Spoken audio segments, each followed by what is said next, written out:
আমরা মানুষে মানুষকে চিনতে পারি না। মানুষের ভিতরে যে এত একটা কুৎসিত মন থাকে তা মানুষের সাথে না মিশলে না চললে বুঝতেই পারতাম না। মানুষ আমার সাথে একটু ইমোশনাল কথা বললে আমি একটু নরম মনের মানুষ, আমার যেরকম রাগও বেশি আমার মনটা ওরকম নরমও বেশি। আমি অতিরিক্ত রাগী মানুষ, আমি অল্পতে রাগ হয়ে যাই।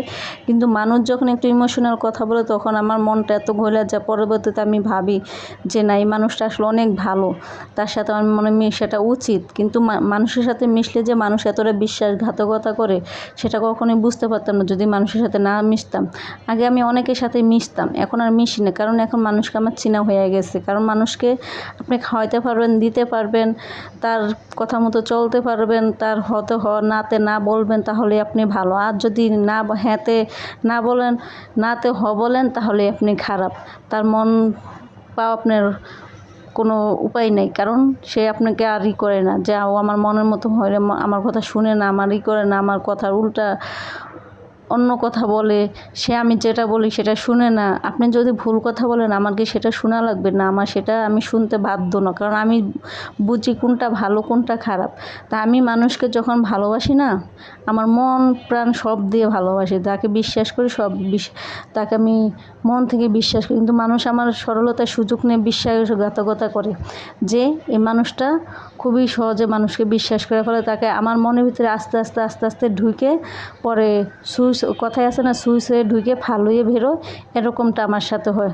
তা আমি মানুষকে অতি সহজে বিশ্বাস করি, কিন্তু এখন আমি ঠকতে ঠকতে এমন জায়গায় আমার দেয়ালে পিঠ ঠেকে গেছে যা বইলা ভাষায় বুঝাইতে পারবো না। তো মানুষ কেন এরকমটা হয়? আমিও তো ভাই একটা মানুষ, আপনিও তো একটা মানুষ। আমি যেরকমটা আপনি আমার সাথে ওরকমটা করেন, যদি আমার সাথে না মিশতে পারেন তাহলে মিশবেন না। আমাকে যদি ভালো না বাসতে পারেন তাহলে ভালোবাসবেন না। তাহলে আমার সাথে কেন ভালোবাসার অভিনয় করেন? কেন আমার সাথে এরকম মিথ্যা ছাড় নেন? মিথ্যা ছাড়ের তো কোনো দরকার নেই, তাই না? আপনি যদি আমার সাথে নাই চলতে পারেন, নাই করতেন, তাহলে আমার সাথে মিশবেন না, চলবেন না। কিন্তু আপনি আমার সাথে 2 দিন ভালো মানুষের সাথে ব্যবহার দেখায় পরে আপনার আসল রূপটা দেখাবেন কেন? আপনি জানেন একটা মানুষের মনে কতটা আঘাত পায়, কতটা কষ্ট পায়? যে আঘাতটা পায় সে শুধু একমাত্র বুঝে। আপনি তো পান না, আপনি তো শুধু সবসময় মানুষকে ধোঁকা দিতে শিখছেন, ঠকাইতে শিখছেন, সেই জন্য আপনি বুঝবেন না।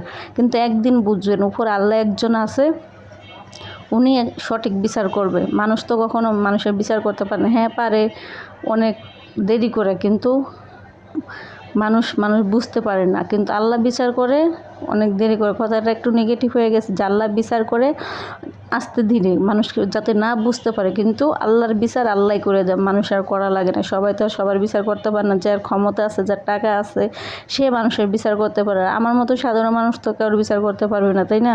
আমাকে অনেকে ঠকাইছে, অনেক, যা কি বলবো। আমার বিশ্বাসঘাতকতার সরলতার সুযোগ নিয়ে আমাকে অনেকভাবে ঠকাইছে। আমার আপন মানুষও আমার সাথে অনেক খারাপ আচরণ করছে, খারাপ ব্যবহার করছে। তাই আর কিছু বলার নেই। বলতে অনেক কথা বইলা ফেলাইছি। কথা বলতে আমার রান্না শেষ হয়ে গেছে। আরেকদিন যদি শুনতে চান তাহলে আরেকদিন বলবো যে কেন এই কথাগুলো বলছি, আজকে কথাগুলো বলার কারণটা কি। তো ফাইনালি কথা বলতে আমার রান্নাটা প্রায় শেষ হয়ে গেছে। আমি আজকে চিকেন রান্না করছি। অনেক মন চাইছে যে আজকে আমি একটা ব্রয়লার মুরগি রান্না করি, একটু মন ভরে ভাত খাবো। অনেকদিন ধরে মন চাইছে, যে আজকে একটা ব্রয়লার মুরগি নিয়ে আসছে, 2 কেজির মতো একটা ব্রয়লার মুরগি আনছে, পুরোটা রান্না করে